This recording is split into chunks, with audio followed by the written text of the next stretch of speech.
வணக்கம் குழந்தைகளே. இன்று அருளும் அறிவுராவும் சொல்லித் தரும் ஒரு அழகான நீதிக்கதை கேட்போம். சரி, கதைய தொடங்கலாமா?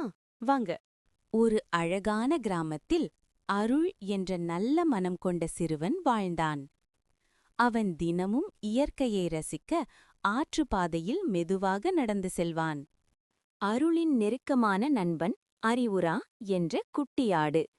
அறிவுரா எப்போதும் அவனுடன் விளையாடிக் கொண்டே மகிழ்ச்சியாக இருப்பான். ஒருநாள் அருள் நிலக்கடலை எடுத்து ஆற்றுக்கு சென்றான். அவன் சிலவற்றை அறிவுராவுடன் பகிர்ந்து சிரித்தபடி இருவரும் நேரம் கழித்தனர். அந்த நேரம் ஒரு பலமான காற்று வீசியது. அருளின் பை சடக்கென்று ஆற்றுக்குள் விழுந்துவிட்டது. அருள் கவலையுடன் அங்கிருந்தபடி நின்றான். அதை பார்த்த அறிவுரா உடனே அருகிலிருந்த பச்சை இலைகளை பறித்து அருளுக்கு கொண்டு வந்தது. அது நான் இருக்கேன், கவலைப்படாதே என்று சொல்வதைப் போல இருந்தது. அருளின் மனம் உருகியது. அவன் தன்னிடமிருந்த கடைசி நிலக்கடலையையும் அன்புடன் அறிவுராவுடன் பகிர்ந்து கொண்டான்.